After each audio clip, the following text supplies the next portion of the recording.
nous parler, mon cher Zach? Alors ouais, comme tu as dit, c'est un petit peu un sujet de discussion. On va pouvoir discuter un petit peu tous. J'ai aussi des choses à présenter. Je fais un petit peu des recherches. Et quand on me dit, bah tiens, tu peux avoir quelques minutes, on te les dédie sur Popcorn, je me suis dit, bah tiens, ce serait intéressant de parler d'un truc. Parce qu'en ce moment, moi, je prends beaucoup de plaisir, comme je pense beaucoup de personnes le dimanche, à regarder les épisodes qui sortent de SNK et de Demon Slayer. Si vous regardez pas les animes, bah, SNK, Demon Slayer, vous ratez quelque chose. Les amis. Les dimanches en ce moment, c'est très cool. Et je me rappelle, il y a quelques temps, en manga, SNK, la suite et la fin même étaient sorties. Et beaucoup de gens étaient très déçus de cette fin. Et je me suis dit, mais c'est vrai que quand tu prends un petit peu de recul, t'as l'impression que quand il y a une série qui arrive et quand la fin de celle-ci arrive, la plupart du temps, les gens sont extrêmement déçus de la fin de celle-ci. Donc je me suis dit, bah tiens, ce serait cool de faire quelques recherches et de regarder pourquoi est-ce que les gens, ou en tout cas la fin des séries, sont la plupart du temps décevantes. Sont souvent en tout cas décevantes, pas tout le temps. Fantastique. Donc déjà, il y a plusieurs types de séries classiques. T'as celles qui reprennent un livre, d'accord? Donc celles-ci qui reprennent un livre, le concept est simple, la fin est déjà connue. La seule chose, c'est de bien la représenter, cette fin, tu vois. Donc bien la filmer, bien créer les décors, tout ça, machin, bien l'imager en quelque sorte. T'as les séries qui reprennent partiellement ou alors pas du tout une autre œuvre. Et là, on a plusieurs types de fins. Et les différents types de fins sont assez marrants parce que t'en as un type de fin, c'est les fins qui sont déjà préécrites, voire même préenregistrées. Genre, ils ont fait toute la série d'un coup. Par exemple, How I Met Your Mother, c'était ça. How I Met Your Mother, tout était préécrit, on savait déjà la fin avant le premier épisode, donc tu peux pas la première saison. Ouais.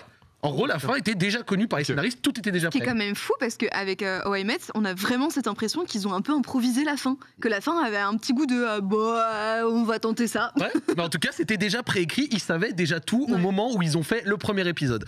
Après, il y a une autre type de fin, celles qui ont, en gros, c'est les scénaristes qui ont une vision approximative de comment l'œuvre va se terminer, mais ils développent ça au fur et à mesure. Et là, en exemple, on peut avoir Lost ou Game of Thrones. Et donc, du coup, vous, avant de pouvoir enchaîner gentiment, est-ce que vous avez déjà été déçu par la fin d'une œuvre que vous avez regardée, que ce soit un anime, une série, peut-être même un livre ou un truc comme ça? Tu viens de les citer, là. Ah ouais, mais pour Mother, c'est bon, tu m'as sorti les trois. Ouais, c'est vrai que c'est des... Moi, après, souvent, il y a aussi ce truc où c'est pas forcément genre le dernier épisode, mais tu sens que ça tire les saisons. Tu sais, genre, et ce sentiment de putain, saison 1 de fou, 2, pourquoi la 3, pourquoi la 4, on est parti, ok, qu'est-ce qui se passe, les gars? enfers, ouais. Mais ouais, moi, je matais True Blood aussi à l'époque. Et, t'as maté? Un peu, ouais. Oh, Suki, incroyable, ce monde de vampires, moi j'ai adoré ça. Et la fin, c'était pas ouf. Un peu t'étais en mode bon les gars, il se passe quoi? C'est genre pourquoi tout le monde ken? Mais ça c'était toute la saison aussi. Mais ouais, non, il y avait des doutes, mais il y a GOT aussi. GOT c'était difficile, ouais. Toi Ben peut-être? Ben moi je suis souvent déçu par les fins. D'accord. Parce que je crois que j'ai trop une grosse attente. Soit en effet, ça tire déjà en longueur et du coup t'es déçu même avant la fin. Tu fais, bon il était temps que ça finisse, mais de toute façon ça fait 8 épisodes que c'est de la merde. Et sinon il y a vraiment des trucs où en fait t'as tellement une attente que je pense qu'en fait des fois c'est mieux d'avoir des espèces de fins un peu, pas alternatives, mais tu sais où ils te laissent pas une vraie fin définie. Cours à l'imagination. Exactement. Un peu. Qui t'énerve, mais où tu dis bon au moins je peux fantasmer ma propre fin dans ma tête et je la trouve stylée quoi. Moi je suis assez bon public, tu vois. Alors, je suis même très bon public, c'est-à-dire que moi j'ai très peu d'exigences, je suis content pour pas grand-chose, donc je suis vraiment complètement simplet. Mais le truc c'est que Game of Thrones, à titre personnel, en plus pour l'avoir revu il y a pas très longtemps avec ma copine, le truc c'est quoi? C'est que j'ai été extrêmement déçu, alors que vraiment je suis vraiment bon public, tu vois. Et on n'est pas les seuls à être extrêmement des fois déçus de fin. Il y a un petit asset qui est très sympa et qu'on a réussi à trouver. Il y a le site américain qui s'appelle IMDb et qui sert justement à noter un petit peu les fins de séries, tous les épisodes et tout quoi. Voilà, tous les épisodes, etc. Et là il y a cet asset, du coup tu vois la dernière saison de Game of Thrones, tu regardes les notes, ça se dégrade, voilà. Au fur et à mesure des saisons, donc saison 1, masterclass, 8,8, 9,5, 9,6. La dernière saison, ça commence à 8, c'est déjà la plus basse note. Mais en fait, chaque note qui s'enchaîne, limite, est la plus basse, tu vois. Donc, t'as le deuxième épisode qui remonte un peu le truc, 7,9, 6, ça finit en 5,2, haut de boudin total, terrible. Mais en plus, vous m'avez mis cet asset, c'est bien, de toute façon, il devait venir. Moi, je voulais plutôt l'autre asset qui montre qu'on n'est pas les seuls à être déçus de manière générale de temps en temps sur cette série, et ça va reprendre celle que tu as notée, PA. C'est un asset qui montre en gros la moyenne de notation des épisodes d'une série par rapport à la moyenne de notes des derniers épisodes de celle-ci. Et soit la moyenne des derniers épisodes est au-dessus que les notes moyennes, ça veut dire que la fin est bonne, soit elle est en dessous, ça veut dire que la fin est mauvaise. Donc là, vous voyez par exemple des séries avec le point noir. Le point noir, c'est la note moyenne des épisodes. Voilà, regardez, vous l'avez là, juste là derrière vous. Donc voilà. Donc le point noir, c'est la note moyenne. Et à droite, la flèche verte, ça veut dire que la fin était mieux notée que... Ah, donc ça, c'est que des bangers. Voilà, ça c'est que des bangers. Ouais, c'est ça, c'est note moyenne. Donc là, on est sur du 5-6, Voilà. entre guillemets. Et la Grosse flèche, les gens étaient en mode, les derniers épisodes, ça a sauvé la saison. Exactement. Donc la fin, d'après les gens, en tout cas au niveau de la notation, c'était encore mieux, c'était dans la moyenne des notes encore au-dessus. Donc là, tu le vois, il y a des trucs que vous connaissez. Stargate, Monk, c'était tellement bien. Monk, Buffy contre les vampires, Star Trek, Jericho, Mad Men, regarde en bas, Friends. Tu vois. Donc il y a pas mal de trucs, Sex and the City, Charmed, Glee, bref, plein de trucs qui sont connus un petit peu dans la culture comique. Donc ça existe, on peut ne pas être déçu par une fin. Il y en a des tonnes des séries qui réussissent leur fin. Ouais. Exactement, et là c'est voilà, c'est un exemple concret, mais on regarde des séries pas très bien notées, genre Baywatch. Apparemment, la fin, tu vois, c'est ok, quoi. c'est plutôt ok. Ça l'amène sur un Charmed, je me souviens même pas de la fin de Charmed. Moi non plus. Mais en tout cas, ça avait l'air d'être bien. Donc c'était assez marrant. Ouais, Et puis par contre, t'as aussi le contraire. Ouais, c'est ça, parce que là, c'est les biens, mais il doit y avoir des purges, là. Ouais, il y a des purges. Mets-nous les purges, Il y a là. notre recette. Voilà, là, il y a de la purge, Et là. regarde la fin avant-dernier. Regarde la fin avant-dernier, c'est pour toi, Pierre. Dragon Ball. Wow. Oh, True Blood, mais ouais, mais tu vois, j'avais ce feeling où 8 de moyenne, très très bonne série. Les mecs, qui descend à 5. Donc là, c'est les séries qui ont terminé vraiment. Mais Dexter, c'est vrai que c'est l'exemple. Moi, j'ai pas maté Dexter, mais ça a l'air d'être l'exemple même des séries où la série est géniale et la fin, genre, se casse la gueule totalement, quoi. Donc tu vois, t'as plein de trucs, t'as Star Trek Enterprise, t'as Les Sopranos, t'as How I Met Your Mother, dont je vous ai parlé, t'as Dragon Ball Z. Misfits, vous matiez? Non. Personne n'a cette rêve. Oh, c'est vieux ça, c'est très vieux. Le truc de pouvoir et tout en Angleterre, là. C'était trop bien. Oh, c'était la folie. C'est des Mais ados. même Futurama, tu vois, des références de ouf, tu vois. Enfin, qu'il n'y ait pas eu une plus grosse chute parce que la fin avait quand même été un peu. Ah, c'est vrai que ça avait l'air lost d'être cité un peu en mode Ouais, Dexter et ça avait tout. été. Enfin, j'avais souvenir de plein de fans qui protestaient de façon véhémente. Qui étaient déçus, quoi. Ouais. Mais en tout cas, tu vois, voilà, c'est assez cool de voir un petit peu. Et là, tu vois certaines séries qui ont vraiment un petit peu, d'après l'opinion publique ou l'opinion générale, raté leur fin. Moi, je vous avais parlé du coup un petit peu des différents types de fins, les préécrites et celles où il y a une vision approximative. Je vous la fais en rapide. L'avantage, en fait, chaque scénario a un petit peu ses avantages et ses inconvénients. Quand ta fin, elle est déjà préécrite et des fois même préenregistrée, ça t'évite en général des mauvaises surprises et notamment des mauvaises surprises qui sont liées des fois à des prérogatives de budget. Donc ça évite, tu vois, si ta fin est déjà prévue, que les mecs ils arrivent, ils te disent bon, la prochaine saison 6 épisodes, ok, tu nous fais ça bien, vite. Et donc, du coup, tout est déjà fait, voire préenregistré, budgété, envoyé. Et même s'il y a une baisse d'audience, même s'il y a des problèmes, c'est bon, c'est envoyé, la série se termine. Par contre, à l'inverse, t'es très peu flexible vis-à-vis du reçu du public sur ta série. Ah ouais. Donc, comment est-ce que le public va interpréter? Comment est-ce que ils vont prendre, par exemple, le charisme des acteurs, le jeu d'acteurs de ces derniers, les indices laissés au fur et à mesure, qu'est-ce qu'ils vont retenir ou pas? T'es très peu flexible sur ça. Donc, Ouais, tu peux être parti sur ton truc en mode oh putain les gars, on va les accrocher là-dessus, personne n'a capté. C'est T'es ça. en mode t'es dans ton truc à toi. et là, ta fin, elle est à rebours total de ce que le public a kiffé ou pas, ce qu'il a ressenti ou pas. Donc, t'as aussi ce côté, Ouais. Tu peux pas trop prévoir, quoi. tu peux pas du tout prévoir, Mais c'est si problématique. t'es en génie, si t'es un génie et que t'as tout prévu et que t'es en mode c'est exactement comme ça se passe. Voilà. Ça, c'est- Ah bah là, tu C'est l'as dit. ultime. Exactement. Mais À l'inverse, ouais, c'est ça. Mais à l'inverse, du coup, quand tu écris un peu au fur et à mesure pour arriver à la fin, c'est très bien, t'es flexible. Oh tiens, ils sont plus réceptifs sur ça, peut-être qu'on peut développer de cette manière. Oh bah tiens, là, on voit que tel personnage, telle histoire, c'est bien, on peut creuser, on peut ajouter des petits indices, des fois, des refs à des théories faites sur Internet, des trucs, tu peux envoyer, il y en a plein des séries qui font ça. Mais le problème, c'est que si la série a des soucis, encore une fois, budget, audience, doit se terminer plus tôt, les mecs, ils peuvent être là, écoute, mec, très bien, ta série, t'as 6 épisodes, tu termines vite. Tu vois. Et là, tu te retrouves dans une sorte de catastrophe à essayer de faire un micmac pour corréler toutes les histoires, les faire arriver au point culminant que t'avais imaginé et tout. Donc ça, c'est un petit peu un souci. Pour préparer ce sujet, j'ai voulu m'intéresser moi un petit peu, placer un petit peu des deux côtés du fil, du côté des spectateurs, mais aussi des scénaristes pour répondre un peu à cette question. Pourquoi les spectateurs vont souvent être du coup déçus de la fin d'une série et pourquoi c'est difficile pour les scénaristes, quant à eux, de bien écrire une fin de série? Quelles sont les difficultés que ces derniers peuvent avoir en quelque sorte? Du côté du spectateur, l'évident, c'est que tu as le côté un petit peu affectif, tu vois. Au fil des saisons et des épisodes, voire même des attentes, tu as donné du temps, tu as développé des attentes, tu as également des sentiments, tu vois, pour les personnages. Je les aime bien, je les aime pas, tout ça. Et au fur et à mesure, tu t'attaches avec eux, et il y a une partie du public, quand arrive la fin d'une série, en fait, vu qu'ils ont passé souvent des bons moments et qu'ils se sont investis même émotionnellement dedans, ils n'ont pas envie que ça finisse. Et vu qu'ils n'ont pas vraiment envie que ça finisse, le moment où arrive la fin, plus ou moins quel qu'en soit le résultat, ils sont quasi obligés d'être déçus. Ouais. Parce que de toute manière, la fin, eux, à la base, ils la voulaient pas du tout, tu vois. Donc, eux, déjà, un petit peu dur, tu vois. À la veine, enfin, en plus, dans la même veine, à l'air un petit peu, des forums, des vidéos YouTube, des analyses. des théories, des trucs et tout machin, et ben t'as plein de mecs qui, à des moments, imaginent des fins grandioses, tu vois, des théories où tu te dis mais mec, si c'est ça la fin, C'est incroyable. c'est la folie. Sauf que celles-ci, elles correspondent pas vraiment des fois à la vision qu'en ont les scénaristes, tu vois. Et ça prend pas en compte également quelques problèmes que ces scénaristes peuvent avoir, comme de budget, de temps, tout ça, machin. Donc avec ça, ça va monter des hypes terribles pour des fois une fin qui correspond en fait pas du tout à ce qui était anticipé, tu vois. Et ça va loin, là, je lis Yara dans le chat qui fait tu parlais des Sopranos, la fin des Sopranos avait divisé toute la communauté de fans, les scénaristes menaçaient de mort et tout, je me rappelle à l'époque, lui il avait adoré la fin, mais en tout cas c'est vrai que le graphe montrait la colère et c'est vrai que tu sens que quand les gens sont à fond, ça peut aller loin et ça peut menacer. J'imagine même Goth, etc. Ça s'est fait menacer. Qu'est-ce qu'il y a Templar qui dit est-ce que je suis le seul schlag à pas regarder les 2-3 derniers épisodes d'une série animée que je surkiffe? Lui, il est dans la catégorie que j'ai dû décrire à peu près. Les mecs qui ne veulent pas la fin, tu vois.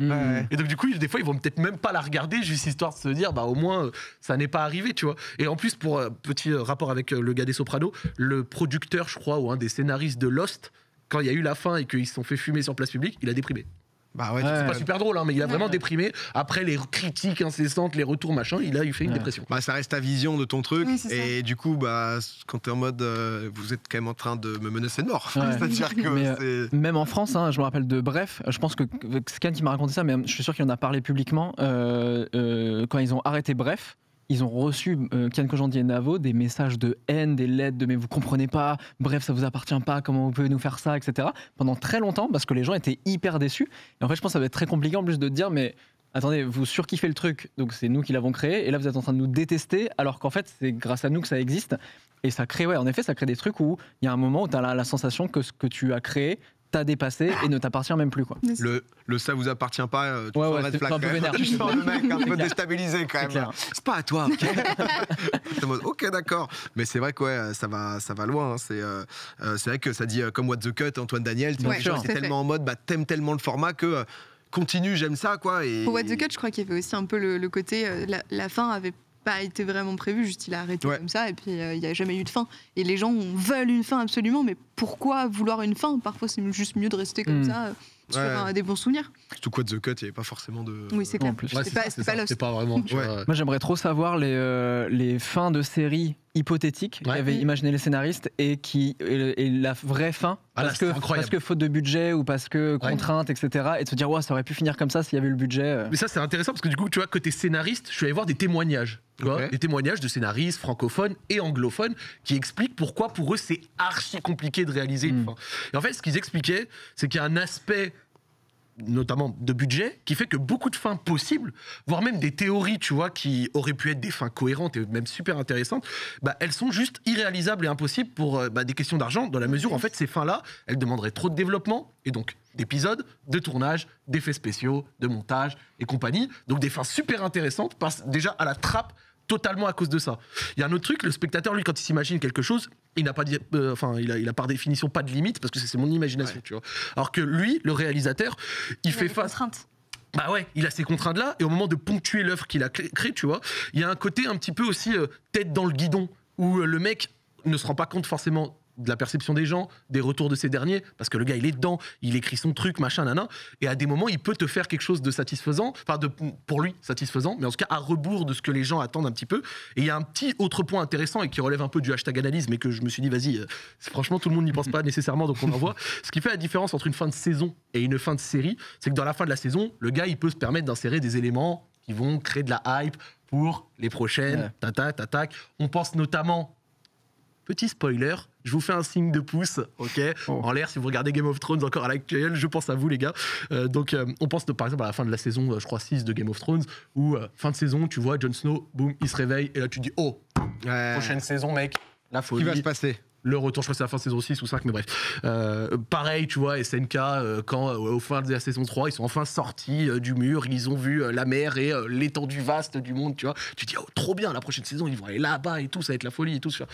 Et ben ça, c'est une arme scénaristique que les mecs n'ont pas au moment de boucler la série, parce que à part s'ils font un spin-off ou un film derrière, et ben au moment de boucler, tu dois faire en sorte de terminer toutes ces histoires et tu peux pas créer cette hype. Tu peux pas mettre ce petit moment qui te laisse t'imaginer une suite, une hype à un moment où le mec se dit putain, ce qui va arriver, c'est de la frappe. Parce que là, c'est la fin, et la seule chose qui te reste, c'est tout simplement un bon scénario. Alors là, bien sûr, tu peux intégrer un truc choquant, marquant, une mort, un happy ending, pour rendre le tout bon, mais c'est aussi du coup à prendre en compte, tu vois. Et au final, ce qui ressort un peu de ce sujet, tu vois, c'est qu'il est bien sûr impossible de satisfaire tout le monde, classique. Il y aura toujours des déçus. De la même manière que des séries ont eu leur fin ruinée en partie à cause d'éléments extérieurs, Game of Thrones, tout ça, ce qui donne des fois une dernière saison qui enchaîne les déceptions, ou alors d'autres qui ont eu des fois des fins purement décevantes. Ouais. Et là, par exemple, vous avez cité How I Met Your Mother, Gossip Girl, par exemple. Quand j'ai fait des recherches, apparemment, Gossip Girl, la fin, elle est genre ultra tirée par les cheveux, pas terrible, même scénaristiquement parlant, ça n'a pas trop de sens. Il y a aussi des séries, par contre, dont la fin a, elle, été saluée par la critique. La Breaking Bad, tu vois. Breaking Bad, tous ceux que je connais qui ont regardé, même tu les vois en note, Breaking Bad, la fin, apparemment, c'était, tu vois, comme ça.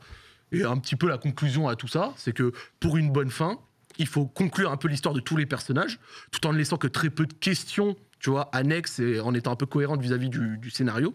Et ce qui laisse pas, du coup, cette impression un peu tirée par les cheveux, ou alors à rebours de tout le truc qui a été développé pendant des saisons, tu vois. Que ça donne pas l'impression de on force la fin, c'est terminé, les personnages, ils se comportent pas du tout de la manière dont on les a développés. Donc là, maintenant. Ça les tue. Allez, ça. Tu connais. La traversée. Zach, merci beaucoup pour ce sujet. J'avoue, c'est tellement intéressant, et surtout le côté scénariste. C'est vrai que parfois, ce qui peut te gâcher la fin aussi, par exemple, c'est tout simplement un spoil de Zach de SNK. Ça peut être aussi une option. Je voyais que ça défilait. Non, j'ai comme que le chat a réagi, mais Zach avait prévenu. Il avait prévenu que tu lances en spoil, bien sûr. Attends. Mais puis, en réalité, c'est pas du tout la fin. Mais oui, non, mais clairement. C'est peut-être que le début, même. C'est même que le début. Mais moi, typiquement, dernière scène du dernier Harry Potter, j'ai détesté. Putain, j'ai aucune idée de ce que c'est. On peut maintenant ça fait 20 ans, mais ils sont sur le quai. Ouais. Ils sont sur le quai, ils sont en mode vieux, grimés, mais genre t'es en mode ok, on voit que vous êtes pas des vieux en fait. Et ils ont leurs enfants. Il dit à son fils Albus, il dit tous les noms, voilà. C'est vrai que Albus, Sirius, et j'étais un peu en mode ouais, ça. Facile. Là c'est en mode facile, ça fait genre un peu on fait plaisir aux fans et en même temps ça nous fait pas plaisir trop quoi. C'est non, mais clairement, j'avoue que pire fin de l'histoire, les gens sont d'accord. Et après, c'est vrai que dans le chat, chacun a ses rêves, chacun a ses déceptions, ces moments où moi, je me souviens pas de beaucoup de fins. Je réfléchissais à ça, mais pas de toutes, quoi.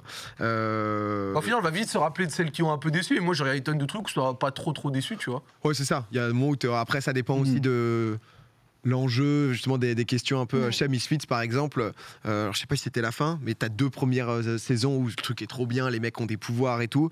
Et je crois que c'est 3e saison, il y a des nazis. Tout d'un coup, il y a des zombies nazis. Ah ouais. T'es en mode, ok, putain, vache. Je sais pas si c'est la fin, mais moi, ça m'a déjà fait décrocher. Tu vois, moi, par exemple, j'avais parlé du fait de répondre à des questions, etc., machin. Et quand j'avais fait pareil ces recherches, parce que moi, j'ai pas vu la série, mais apparemment, Lost, après la fin, il y avait encore une tonne de questions. Ouais, mais j'allais rebondir là-dessus, justement, je pense qu'aussi le côté la fin est nulle à chier, ça dépend aussi d'un facteur de quels sont les arcs narratifs qui ont été développés par les auteurs pendant la série, et plus une série, typiquement Game of Thrones, Lost, etc., va créer ces éléments scénaristiques qui sont utiles pour le développement, mais en même temps qui ouvrent tout un tas de portes, ils ouvrent plein de portes, et à la fin, ils se retrouvent avec une saison où ils doivent tout clôturer. Ouais. Et ça donne ce sentiment de ok, et parfois ça colle juste pas. Il y a des trucs où, personnellement pour Lost, j'ai eu l'impression qu'ils ont un peu testé les trucs, mais que c'était pas prévu, quoi. Moi, vraiment, la seule série où j'ai l'impression que les gens qui ont commencé, ils l'ont fait par amour, et que maintenant ils continuent par pure torture, c'est The Walking Dead. Oui, monsieur, The Walking Dead, c'est horrible, on est à la saison 14, on n'en peut plus, le mec. Ça fait 25 ans de survivre, gros, c'est son grand-père qui prend la rique. Ah, mais pareil. Vraiment, moi, j'ai l'impression, c'est The Walking Dead, j'ai jamais regardé une minute, tu vois. J'ai l'impression, les mecs qui me disent, la saison 1, trop bien, la 2, trop bien, et après, là, c'est aléatoire. La 3, bien, la 4, plus sa mère, la 5, nulle, la 7, moyenne, 8, horrible. Et toi, t'es là, mais comment tu peux continuer à regarder un truc dont tu... Non, mais il y a des spin-offs, t'as Fear the Walking Dead maintenant. Les mecs, ça c'est horrible. Tu sens qu'ils ont tiré sur la licence, c'est bon, c'est notre truc. Ah, c'est infernal. J'avoue, Walking Dead, j'étais à fond et tout. Évidemment, t'es en mode, les gars, faut arrêter, genre. Condenser pour qu'on vive une bonne expérience, mais calmer la bécane, quoi. Ils nous prennent notre temps de cerveau à l'infini parfois. C'était en mode, c'est pas possible. C'est le grand dame des séries à succès. Je pense qu'on va avoir la même chose avec les Squid Game, etc. Là, ils sont déjà en train de prévoir les reboots de Casa des Papel, de je sais pas quoi. Squid Game Universe, c'était en mode, les gars, on n'avait pas besoin. Ils voient un truc qui fonctionne, ils s'engouffrent dans la brèche, etc. Alors qu'il y a des trucs, par exemple Squid Game, je pense que ça aurait été. Ils vont certainement faire une suite au truc. Moi, je trouve qu'en un one-shot comme ça, d'une seule saison, ça aurait été cool aussi. Ouais, on s'arrête là, quoi. On devrait accepter les fins. De quoi? On devrait accepter les fins. Ouais, de dire ok, c'est bon. Honnêtement, je pense qu'on l'accepte tous. Hein. Tu vois, Squid Game, personne n'est en mode. Enfin, si, les gens pourraient en vouloir plus et tout, mais c'est ça. J'avais vu un tweet, ça disait Squid Game Universe, saison 2, machin, on est reparti et tout. Un mec a dit laissez-le revoir sa fille, le pauvre gars. Laissez-le, le mec. C'est bon, putain, il peut grandir, il va être papa, voilà, il va faire sa vie. Mais c'est vrai que t'as un peu ce besoin. Mais en tout cas, Zach, merci beaucoup.